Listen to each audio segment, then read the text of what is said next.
로마서 11장 33절에서 36절까지 말씀을 함께 한 목소리로 읽겠습니다. 시작. 깊도다 하나님의 지혜와 지식의 풍성함이여, 그의 판단은 헤아리지 못할 것이며 그의 길은 찾지 못할 것이로다. 누가 주의 마음을 알았느냐? 누가 그의 모사가 되었느냐? 누가 주께 먼저 드려서 갚으심을 받겠느냐? 이는 만물이 주에게서 나오고 주로 말미암고 주에게로 돌아감이라. 그에게 영광이 세세에 있을지어다. 아멘. 읽은 본문의 말씀을 가지고 깊도다 하나님의 지혜와 지식의 풍성함이여 라는 제목으로 함께 말씀을 나누려고 합니다. 한 3년 전에 2023년도에 제가 이 본문을 가지고 설교를 했습니다. 그래서 분명히 이 말씀을 드려야 되겠다. 성경책에다 메모해 놓은 분이 계셔가지고 간이나 다를까 사인이 왔습니다. 그때 제가 설교를 할 때 설교 원고를 살펴보니까 챗 GPT가 나온 지 얼마 되지 않아 가지고 인공지능으로 센세이션을 일었던 그 2022년 11월이 지나고 한 3개월쯤 되는 쯤에 제가 이 설교를 하면서 인공지능과 하나님의 지혜에 대한 이야기를 잠깐 나눈 적이 있었습니다. 본문을 오늘 다시 한 번 더 생각해 보면서 하나님의 그 지혜와 지식이 얼마나 놀라운 것인지를 함께 생각해 보려고 합니다. 저는 한 주간 동안 신학대학원에서 잘 배우고 또 잘 쉬고 그렇게 왔습니다.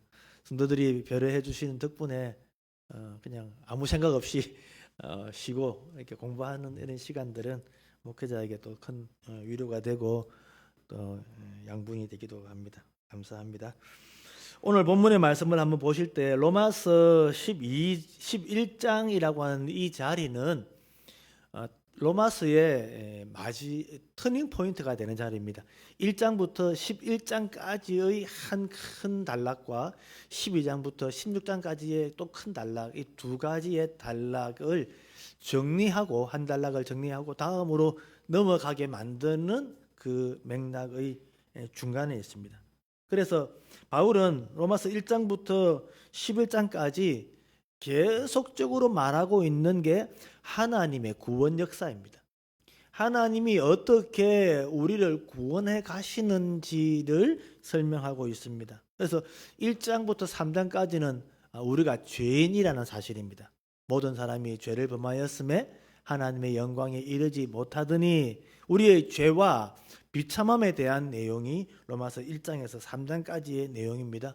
4장에서 5장에 가면 아브라함 예를 들면서 믿음으로 의롭게 되었다. 아브라함이 행함으로 의롭게 된 게 아니라 아브라함이 믿음으로 의롭게 되었다라고 하는 내용을 전합니다.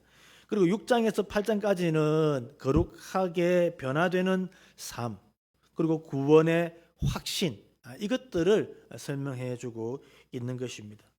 그리고 난 뒤에 8장까지는 그렇게 하나님의 놀라운 역사들을 설명하고 난 뒤에 바울이 관심 있어 하는, 바울의 주된 관심은 이 유대인 이스라엘 민족들에 대한 것이다. 하나님께서 이 이스라엘들에게 하나님의 말씀을 맡기시고 언약을 맡기시고 놀라운 역사를 베푸셨는데도 불구하고 이 이스라엘이, 유대인들이 하나님의 말씀을 거절하고 거역하며 넘어지는 이 모습들에 이제 관심을 가집니다. 그래서 하나님께서 어떻게 자기 백성을 선택하시놓고 또 어떻게 그 백성들을 또 거절하셔서 고통 가운데 있고 또 그들 때문에 하나님의 방법이 또 이방인들에게로 흘러가는 이 놀라운 일들 속에 참 아이러니가 아닌가. 자기 백성을 선택하셨는데 그 자기 백성을 구원하시는 일로 가셔야 될 하나님께서 자기 백성을 버리시고 거절하시고 오히려 이제는 자기 백성 이스라엘에서부터 넘어서서 이방인들에게로 복음이 전포되는 이 일들은 아니 포기하신 겁니까? 이스라엘은 이제 없어진 겁니까? 이런 질문들을 할 수 있게 되는 것이죠. 그런데 또 바울은 이렇게 말합니다. 유대인이 실패하고 넘어진 그 일이 오히려 이방인들에게는 긍휼을 베풀어 주시는 하나님의 구원이 시작되는 통로가 되었다는 것입니다. 하나님의 백성인 이스라엘들이 넘어지고 실패함으로 말미암아 하나님의 복음은 이방인들에게도 길이 열리고 오늘 그 이후로 우리가 하나님의 은혜를 입게 된 것이죠. 유대인들이 볼 때는 우리가 참 밉겠죠. 자기들이 받아야 될 복을 뺏겼다고 생각할 수 있으니까. 그러나 영적 이스라엘, 영적 하나님의 백성들이 볼 때는 그것도 다행한 일이다. 왜? 모든 사람이 구원을 얻을 수 있는 길이 열리게 됐으니 말씀이죠. 그래서 바울은 이런저런 말씀을 다 설명하고 난 뒤에 내리는 말씀이 33절 말씀, 깊도다 하나님의 지혜와 지식의 풍성함이여 그의 판단은 헤아리지 못할 것이며 그의 길은 찾지 못할 것이로다. 하나님의 지혜와 하나님의 지식을 헤아릴 수가 없는데 시간이 지나 보니 신앙생활을 해보니 하나님의 말씀이 얕은 게 아니라 깊다. 야, 이 말씀이 이렇게 깊다는 사실을 언제 알아가느냐? 언제? 하나님을 더 신앙하고 믿고 의지하고 살아가면 살아갈수록 우리는 동일한 말을 더 깊도록 고백하게 되는 것입니다. 우리는 바울이 하나님의 지혜를 이해하지 못했다고 생각하면 안 될 겁니다. 너무 힘들고 너무 어렵고 너무 복잡해서 잘 모르겠습니다. 그래서 우리는 하나님의 지혜를 하나님의 그 지식을 알지 못합니다 라고 말하는 것만은 아닙니다. 물론 어떻게 또 하나님을 다 알겠습니까? 인간이 어떻게 하나님의 지혜를 다 알겠습니까? 그런데 바울이 처음에 아무것도 모르는 게 아니라 바울이 가지고 있었던 유대인이었을 때 그 가말리알 문화에서 배웠던 그 유대교 그들의 경전 공부했던 그 학식, 지식, 그 지식에 하나님을 믿고 하나님을 만나고 하나님을 섬기고 하나님을 복음을 전하면서 달려왔던 그 모든 삶의 시간들이 합쳐졌는데 그때에 고백하기를 깊다. 옛날 어릴 때 가말리엘에서 배웠던 그 지식의 내용이 아니라 복음을 전하며 살아가며 하나님의 놀라운 섭리를 보았을 때 이것이 얼마나 깊은가 하는 것을 고백하는 것입니다. 사랑하는 여러분, 말씀을 듣고 성경을 배우고 하나님의 뜻을 알게 된 그 성도의 마지막 종착지, 우리가 하나님의 말씀을 듣고 읽고 깨닫고 느끼고 난 뒤에 돌아가야 될 마지막 종착지가 어디냐?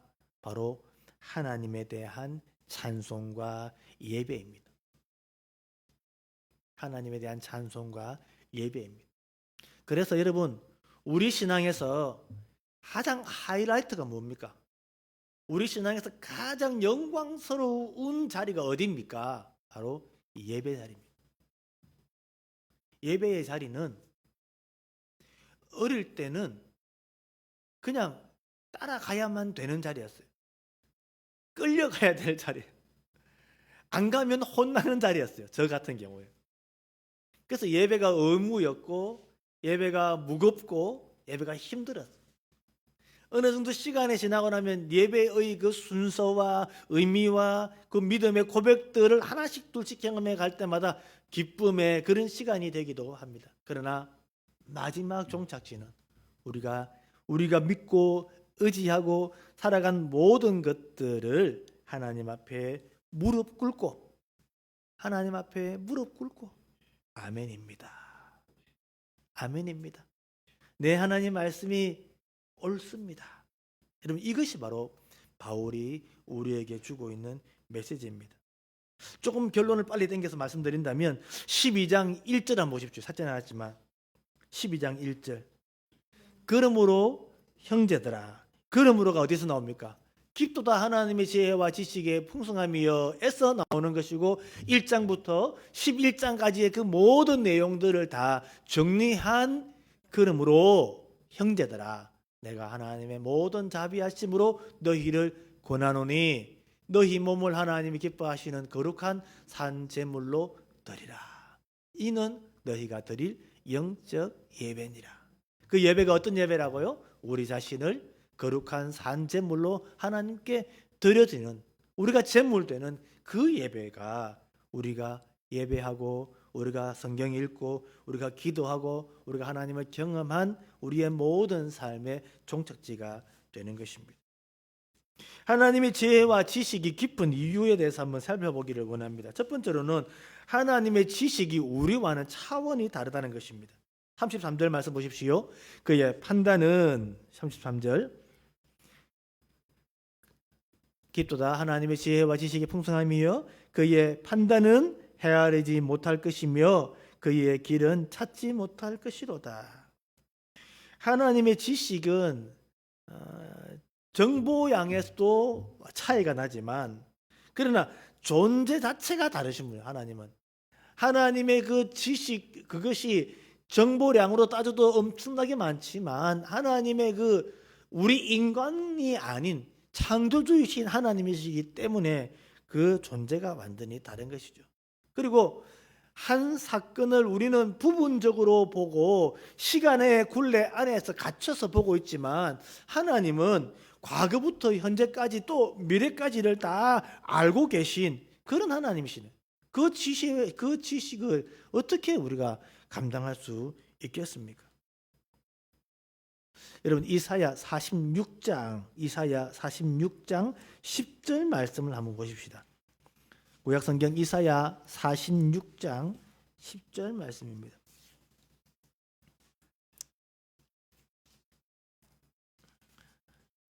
이사야 46장 10절 함께 볼까요? 시작. 내가 시초부터 종말을 알리며 아직 이루지 아니한 일을 옛적부터 보이고 이르기를 나의 뜻이 설 것이니 내가 나의 모든 기뻐하는 것을 이루리라 하였노라. 아멘. 시초부터 뭘 알린다고요? 종말을 알린다. 내가 아직 이루지 아니한 일을 옛적부터 보인다. 그러니까 지금 아직까지 하지 않은 그 일들을 이미 옛날부터 다 예정하시고 선포하시고 알게 하시고 예를 들면 아브라함에게 갈 바를 알지 못하여 다가온 아이도 없는 그 아브라함에게 내가 너로 큰 민족을 이루게 하겠다 하셨을 때에 그때 이미 이루지 않은 일을 옛적부터 알리셨다라고 하는 말씀이죠.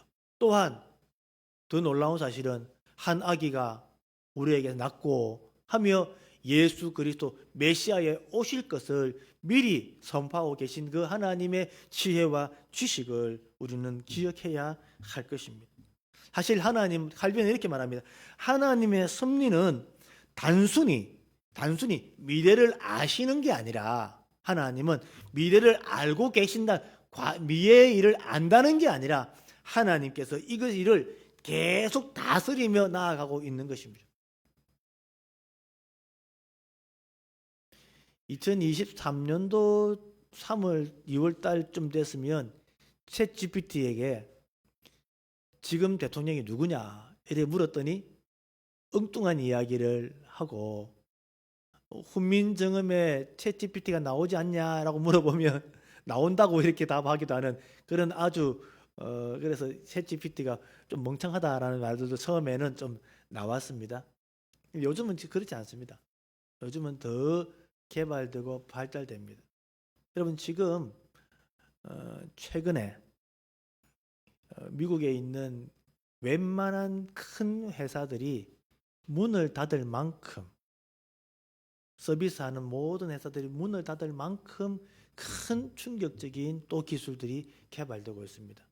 그래서 이제는 더 이상 무슨 어떤 기업에 무엇을 맡겨가지고 일을 처리하는 일들이 더 이상 의미가 없어질 것처럼 지금 대단한 또 기술이 개발되고 있습니다. 이제는 그냥 마음만 먹고 뭘 하나 하겠다고 하면 컴퓨터가 다 이렇게 해서 결과를 주는 그런 일들이 있습니다. 옛날에는 뭘 이렇게 만들어도 그랬는데 뭐 그 이야기 할게요. 어쨌든 제가 이 기술들을 발전하는 걸 보면서 인간이 만든 기술도 이렇게 놀라울 것 같은데 이 모든 일을 주관하고 계시는 하나님의 지혜는 어떠할까?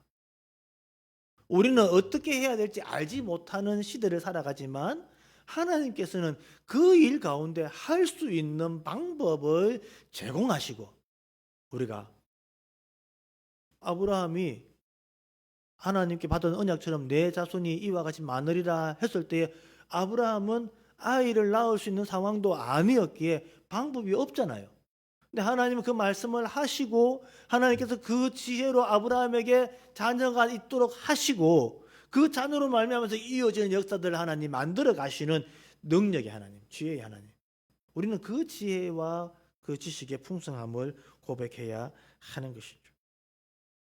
우리는 종종 우리에게 일어난 일만 가지고 판단합니다. 뭐 유튜브를 보든지 SNS를 보면은 대단한 사람들이 많잖아요. 갑자기 돈을 또 그렇게 벌었다는 사람들을 보면 눈이 확 뜨이지 않습니까? 세상이 통제불능인 것처럼 보일지 몰라도 그러나 하나님께서 이보다 더 큰 그림을 가지고 계신다는 사실을 여러분 기억하십시오.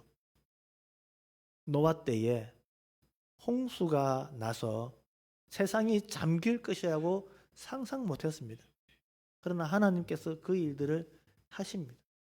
지금처럼 과학 문명이 발달하고 모든 전자기술 또 인공지능 기술로 예측이 가능하다고 할지 몰라도 예측하지 못하는 놀라운 일들을 하나님께서 역사하실 때 순간적으로 오래 비 내리지 않습니다. 하나님의 심판과 하나님의 마지막이 그렇게 오래될까 아니면 눈 깜짝할 사이에 하나님의 심판 앞에 설 수 있는 그런 능력이 하나님께 있다는 사실을 여러분 기억해야 합니다. 하나님의 지식은 모든 보편적인 일들을 다 다루고 있다는 사실을 기억하십시오. 두 번째로 하나님의 지혜입니다. 하나님의 지혜는 여러분 이게 머리 좋고 뭐 생각이 많고 안에 있는 내용이 많은 게 아니라 하나님의 지혜는 방향입니다. 방향성입니다. 어떻게가 아니라 어디로. 하나님의 지혜는 어디론가 향하고 있습니다. 하나님은 모든 수단을 이용하셔서 가장 선한 목적을 이루는 일들로 하나님의 지혜를 사용하십니다. 하나님의 지식은 우리의 삶의 만물을 다스리거나 또는 동물들의 생명에 어떤 연결고리라든지 날씨와 지구, 사람들의 마음 이것들을 다 다스리는 것이라고 한다면 하나님의 지혜는 그 모든 일들이 합력하여서 하나님의 선을 이루도록 인도하시는 방법입니다. 내비게이션 가지고 여행을 떠날 때 한 번씩 시간 좀 여유가 있으면 내비가 가라는 곳 안 가고 반대쪽이나 엉뚱한 길로 가면 얘들이 또 경로를 이탈하셨습니다. 재탐색합니다. 하고 난 뒤에 새로운 길을 딱 찾아서 목적지를 향하여 가도록 인도해 주는 게 우리가 만든 기술이잖아요. 내 위치를 알고 가야 될 곳을 알고 그것을 향하여 가는 가장 최단의 거리가 어딘지를 다시 길을 찾아내는 게 큰 조그만한 우리가 만든 기술이 하는 거라고 한다면 하나님의 지혜는 우리의 모든 삶 가운데 우리의 형편을 하나님께서 보시고 하나님의 선한 뜻을 이루는 일들로 인도해 가시는 거예요. 이 인도해 가시는 데는 선한 사람도 있고 악한 사람도 있고 선한 행동도 있고 악한 행동도 있고 이것들을 합력하여 선을 이루도록 역사해 가는 것입니다. 여러분 인간의 가장 끔찍한 죄가 뭐냐고 묻는다면 인간이 엄청나게 많은 악행들을 다 저지르지만 가장 악한 죄는 하나님이신 예수님을 십자가에 못 박아 죽인 사건이 전 세계 역사 가운데 가장 악한 일이 될 겁니다. 뭐 몇 명의 사람을 죽이고 잔악하게 뭐 폭행을 하고 라는 것보다도 더 악한 일은 인간이 창조주이신 하나님께서 보낸 구원자를 십자가에 못 박혀 죽인 사건이죠. 놀랍게도 하나님의 지혜는 그 가장 끔찍한 사건을 구원의 도구로 사용하시고 우리를 구원하시는 방편으로 사용하시는 것이 하나님의 지혜요, 이것이 결국 하나님의 선을 이루어 가시는 것입니다. 여러분, 성경을 읽다가 이해가 안 되는 부분이 많지 않습니까? 아니, 왜 이건 이렇게 되지요? 저건 왜 저렇게 되지요? 하나님의 말씀은 이런 뜻이었는데 왜 그 말씀하고 맞지 않는 내용들이 들어오는지 모르겠습니다 하며 혼란을 경험할 때가 있습니다. 우리가 다 설명해 주지 못한 짧은 성경이라서 그렇지, 우리가 고백해야 될 것은 깊도다 하나님의 지혜여 합력하여 선을 이루어 가시는 것입니다. 로마 사도행전 2장 23절에 이렇게 말씀합니다. 그가 하나님께서 정하신 뜻과 미리 아신 대로 내어 준 바 되었거늘 너희가 법 없는 자들의 손을 빌려 못 박아 죽였다. 이 말씀은 하나님께서 정하신 뜻과 미리 아신 대로 우리에게 내준 것이지만 인간들은 자기의 욕심과 자기의 야망을 통해 예수를 죽이려고 달려든 거예요. 하나님의 지혜는 그것을 통해서 역사하고 계신다는 사실입니다. 사랑하는 성도 여러분, 우리는 하나님에 대하여 믿을 때에 하나님은 그 어떤 누구의 지혜도 어떤 누구의 그 능력에도 의존하지 않으시는 분의 사실을 여러분 기억하시길 바랍니다. 하나님은 누구에게도 의존하지 않습니다. 누가 주의 마음 알겠느냐? 누가 먼저 주께 드려서 갚으심을 받겠느냐? 하나님께 조언자가 필요 없고요. 하나님께 후원자가 필요 없고요. 하나님은 누구에게도 빚지지 않으시는 그런 하나님입니다. 그런데 그 하나님이 나의 하나님이에요. 그 하나님이 나를 사랑하시고 나를 섭리하고 계신다는 사실을 우리는 믿는 것입니다. 우리의 반응, 우리의 태도, 우리의 말, 여기에 하나님 움직이지 아니하시고 하나님의 선한 뜻을 이루시기 위하여 하나님의 지혜로 역사합니다. 때로는 우리가 넘어지고 우리가 낙심하고 우리가 하나님 앞에 원망하기도 하고 그 입으로 또 하나님께 찬송하기도 하고 이랬다 저랬다 하는 우리의 이 복잡한 인생을 보면서도 우리 하나님 선하게 역사해 가시는 거예요. 바울은 자기 인생을 돌아봤을 때 예수 믿는 사람 죽이려 가려고 했던 자기 모습을 잊을 수가 없었을 것입니다. 내가 어떤 사람인 줄 내가 아는데 그런데 나를 이방인을 위하여 쓸 그릇이라고 불러주신다. 바울은 그 자신의 인생의 그 암흑 같은 시절들을 생각해 보면 나를 도구로 사용하시고 나를 하나님의 영광 위하여 쓴다고 하는 그 사실에만 해도 깊은 하나님의 지혜와 지식을 감탄할 수밖에 없었을 것입니다. 사랑하는 여러분, 하나님의 지혜와 지식의 풍성함이 우리에게 주는 의미가 뭡니까? 아무리 불확실해도, 아무리 무능해도, 아무리 무언가를 할 수 없다고 그렇게 낙심한 시대가 된다고 할지라도 아브라함처럼, 바울처럼 하나님의 지혜와 하나님의 지식이 첨부될 때 하나님이 선한 뜻을 이루어 가신다는 사실을 우리는 고백해야 될 것입니다. 사랑하는 성도 여러분, 모든 만물이 주께로 돌아간다라고 그렇게 고백하고 있습니다. 만물이 어디로 가느냐? 모든 만물의 마지막 종착지가 어디입니까? 바로 우리 주님께로 간다는 사실입니다. 어떤 분은 이렇게 말하고 있습니다. 그래, 만물이 주께로 돌아가니까 마음대로 살란다. 이랬나 저랬나 주께로 다 돌아가지 않겠나? 네, 맞습니다. 그런데 아무렇게나 산 사람은 하나님의 심노와 심판으로 주께로 돌아가게 될 것이고 하나님께 믿고 순종하며 감사하는 자들에게는 하나님께 영광 돌리는 삶으로 주께로 돌아가게 되는 것입니다. 우리의 삶이 우연이 아니고 우리의 시작이 우연이 아닙니다. 오늘 여기 예배할 자리에 앉아 있는 것도 우연이 아니고 오늘 이 설교의 말씀을 듣는 것도 결코 우연이 아닙니다. 우리 하나님은 우리의 삶을 인도해 가시며 우리의 삶을 역사해 가고 계시기 때문입니다. 사랑하는 여러분, 혹 월요일 아침 출근길을 나서면서 내 인생이 이렇게 계속 다람쥐 쳇바퀴 돌처럼 맨날 뱅글뱅글 돌고 있는 건 아닌가? 도대체 내가 한 걸음 앞으로 나아가는 게 아니라 계속 그 자리에서 제자리 걸음만 하고 있는 건 아닌가라고 하는 생각들이 혹시 들지는 않습니까? 아니요. 만물이 주로 말미암고 어디로 간다고요? 주께로 가는 거예요. 나는 지금 뱅글뱅글 제자리 돌고 있는지는 몰라도, 아니 다람쥐 쳇바퀴가 계속 어떤 책상 위에서 돌고 있는지 몰라도 그 다람쥐는 모르지만 그 책상이 버스 위에 있으면, 그 책상이 트럭 위에 있으면, 트럭이 지나가면 다람쥐는 자기는 쳇바퀴 돌 줄 몰라도 위치가 변경된다는 사실을 생각해 보십시오. 우리는 가만히 앉아 있어도 비행기에 타고 있으면 먼 나라를 향하여 날아가고 있는 것처럼 우리 하나님의 섭리라고 하는 그 놀라운 그 기구에 우리가 타 있을 때 하나님은 우리가 알지 못하는 사이에도 은혜 가운데 인도해 가고 계실 것입니다. 하나님의 섭리는 그래서 이해하고 살아가는 게 아니라 의지하고 살아가는 문제입니다. 하나님께서 도와주실 거다. 하나님께서 영광받게 하시는 방향으로 가게 하실 것이다. 나의 실패가 하나님께 영광이 된다면, 여러분, 우리는 그런 실패를 하지 않도록 그렇게 나아갔으면 좋겠습니다.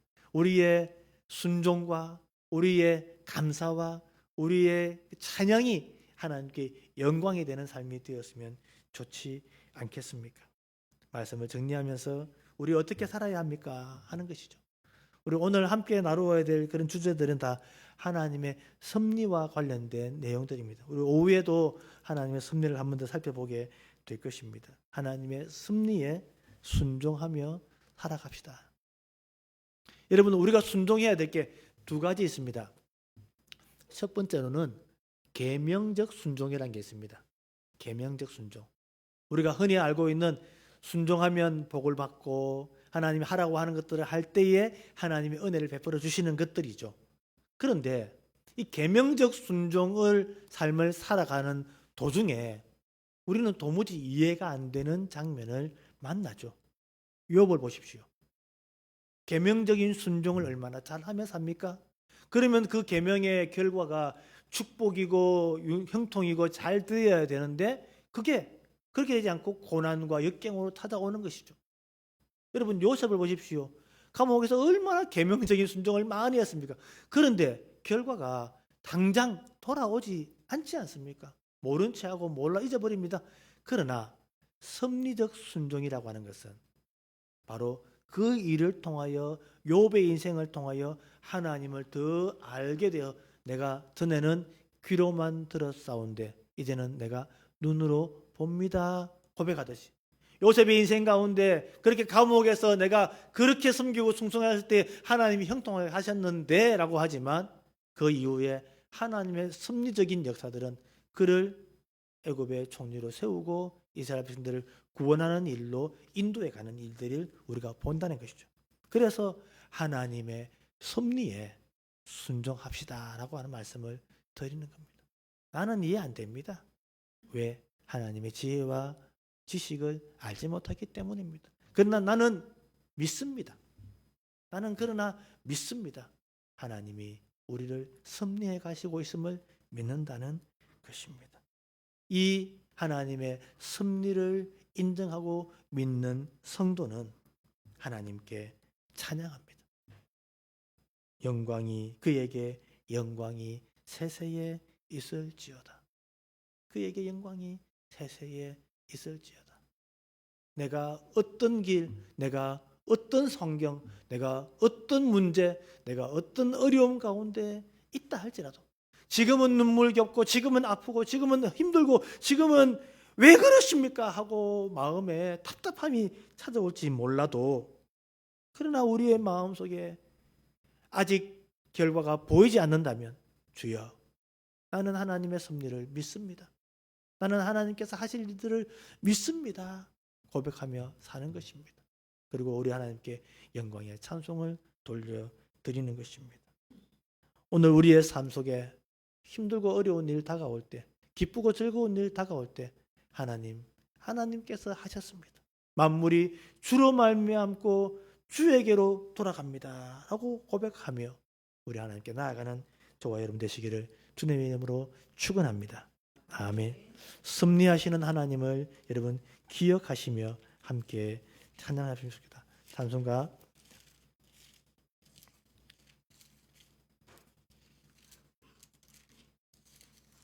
나의 갈 길 다가도록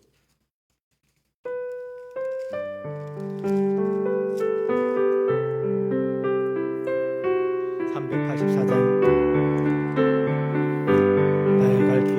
나의 갈 길 다가도록 예수의 하시니 내 주 안에 있는 분들 어찌 의심하리요.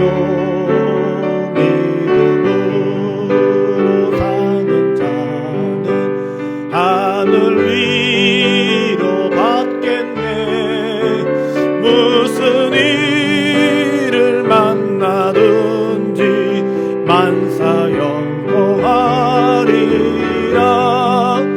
무슨 일을 만나든지 만사 영.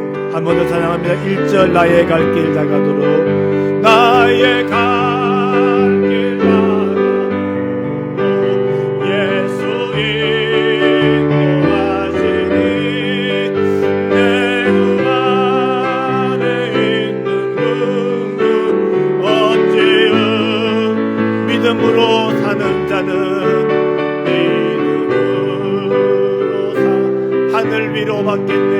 하늘 위로 받겠네. 무슨 일을 만나든지 만사 영통하리라. 무슨 일을 만나든지 만사 영통하리라.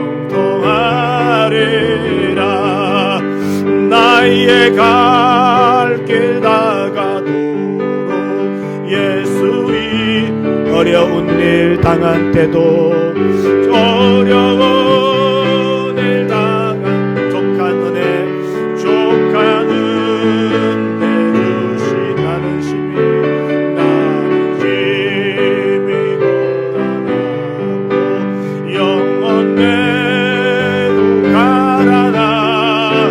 나의 앞에 반석에서 샘물나게 하시네. 나의 앞에 반석에서 샘물나게 하시네. 나의 갈 길 다가도록 예수 인도하시니 그의 사랑 어찌 큰지 날로 알 수 없도다. 성령 감화 받은 영혼 하늘나라 갈 때에 영영 걸을 나의 찬송 예수 인도하셨네. 영영 걸을 나의 찬송 예수 인도하셨네.